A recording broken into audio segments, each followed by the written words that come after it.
Waukae pasi milioni, pasi mingi mingi. Pemba tena hiyo Gombani moja hiyo. Tuambie kwanza mlivyojipanga. Wale wote namshukuru sana Mwenyezi Mungu mwingi wa rehema. Watu wananiambia Zanzibar bwana pasi milioni, kanisa hakuna la Katoliki. Bwana yapo. Umekuja kazi ya kwanza kutafuta kanisa? Nimetafuta, nimepata kuna kigango pale Mtakatifu Boniface, nikaja hapa katikati Mtakatifu nane huyo kanisa kuu. Kwa kifupi nimepata sehemu ya kushiriki ibada na ndio hicho kilichonileta. Nijua labda wamenidanganya kwamba hamna kanisa Katoliki, kumbe bwana tupo ulimwengu mzima ndani ya Pemba. Bwana namshukuru sana Mwenyezi Mungu nikiwa na afya njema tele. Ndugu yako balozi wa Grand Target na nia ni kunyanyua kwapa. Target na nia ni kunyanyua kwapa, mzee wa pasi nyingi. Tangu tumepata uhuru, tangu kuzaliwa kwangu pamoja na kula kwangu mkate wa sia, kula sembe la kengele tatu. Hii ndio kwa mara ya kwanza naingia zangu hapa Pemba, chake yote mpaka Gombani yote katika stadium hapa. Kwa mara ya kwanza ndo naingia. Yaani kwa kifupi nishamaliza Tanzania nzima. Ushamaliza Tanzania nzima. Simba Sports hiyo imekufanya umemaliza nchi. Shamaliza Simba Sports hiyo. Shamaliza. Target ni kuja kuisupport team. Namshukuru sana Mwenyezi Mungu mwingi wa rehema. Tulilala jana Unguja kwa kina Jabu wa Messi Engineer. Tumetoka Unguja tumekuja zetu Pemba kwa ndugu yangu Mheshimiwa Omba Liabedi. Nimetua salama usalimini pasi na shaka ya aina yoyote. Kwa kweli ni jambo la faraja, jambo la heri nikiwa na afya njema. Watere. Target ndio. Tuambie mechi unaionaje? Azam sio mpinzani rahisi. Nusu finali kamtoa bingwa wa ligi kuu. Timu zilikuwa karibu 90 kitu huko, zote zimemanganyuliwa. Tumebakia sisi na Azam. Kwa hiyo lazima niwaheshimu Azam. Mechi itakuwa tafu, sio mechi ya mchezo. Na kama unavyoona makao makuu yetu ya Simba Sports Msimbazi, Rampad leo kaika bonge moja la screen. Leo mmekasirika leo. Bonge moja la screen, ukubwa wa stendi zile za mwendo kasi ndio screen yake. Huyo ndio Rampad Electronic ana baya. Ukienda tena Nzuguni hapa Dodoma Arena Lounge Nzuguni, Fadhili Dagila na kaika naye screen huo. Leo hapa na kule. Leo anasema Msimbazi pale mnataka wakija wawakuteni kwamba na nyie mna jambo lenu. Sasa sisi ndo watoto wa mjini. Yaani Simba watoto wa Kariakoo town. Sisi ndo watoto wa mjini. Wewe kama hujui Kariakoo, kama maisha yako Kariakoo pajui, hauwezi ukasema unapajua mjini. Kwanza ukipotea kote lazima uje Msimbazi ujiulize. Lazima kwanza ukipotea lazima uende kituo cha polisi na kituo chenyewe cha polisi kinaitwa polisi Msimbazi. Na Msimbazi yenyewe ndio Simba Sports hiyo hapo. Bro, tuko vizuri. Nimefarijika, nimefurahi sana. Wadau kona mbalimbali kama unavyoona wana Simba, kila mtu anaitamani aione finali. Mechi yetu kwenye pesa.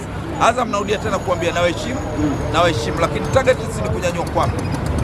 Tayari nishanyoa. Nilikuwa kwa ndugu yangu Habibu Bigi. Habibu Othman Bigi.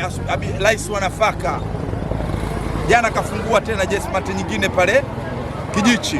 Nikamwambia ninyoe kabisa huko. Kumaliza shughuli. Kesho nina kazi moja hiyo. Kunyanyua. Siku imefika leo. Bana target ndio. Kila jambo linapangwa na Mungu. Namuomba Mungu wetu atupe kombe. Namuomba sana Mungu atupe kombe, lakini naiona Simba yangu kinyanyua kombe pasi na chaka na wote kaka. Dar es Salaam huko watu nasikia wanatembeza kombe lao. La dhuluma lile kwanza usinitajie. Aliswi. Halifai kabisa. Aliswi wala mbinguni lile. Kwa nini unasema hivyo pasi milioni? Dhuluma imefanyika nyingi sana, marefa wengi walisimamishwa, watu wengi walifungiwa. Dhuluma ilikuwa lukuki. Kwa hiyo kwa kifupi lile soko mbili ukiliangalia tu mazingira yake yenyewe ile kombe linahitaji upendo na amani na mshikamano. Hata ile rangi yenyewe mwenyewe nafikiri unaona ya kijani. Rangi fulani hivi ya amani fulani hivi ya miti fulani unajua Sasa si utasema ni rangi ya wale kule? Hapana, ile na ile tofauti, ile imejichanganya, imekuwa hii. Wanabadilisha? Kuna hii hawaeleweki. Yaani ile na tofauti, lakini hii ya ile kombe. Ukiliangalia mwenyewe tu lina confidence hata ya kujielezea. Hata ukivaa kitu chao mwenyewe unaona ng'aa. Kwa hiyo manake furaha ipo, tujiandae baadaye. Tumweke Mungu wetu mbele, lolote linawezekana. Unajua finali bwana mara nyingi inakuwa gaina mwenyewe. Lakini sisi tunamuomba Mungu sana atupe kombe. Bro, namuomba Mungu mimi anipe kombe. Bro, nungu si mchezo. Na kupita nungu bila kombe. Nimenengeneka. Asirudile. Wewe. Pigwa markele na kukaa unanyanyuliwa hivi. Ile inakuwa kama dereva kicha. Chekeshe bwana.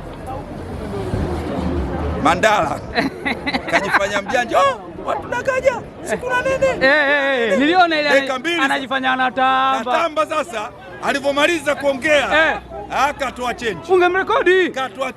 Ungemrekodi. Watu wazima sisi. Muonyeshe jambo lake. Anatambaje wakati hajavuka? Kajifanya anajua mamba. Anajua kuogelea kule bichi. Bichi anajua kuogelea. Bro, Mandala alivyorudisha change. Kila nikitaka kumrekodi nafsi na nisuta. Ambia tulia Watu wangepata pa kuongelea. Wangepata pa kuongelea. Mandala anaona hilo.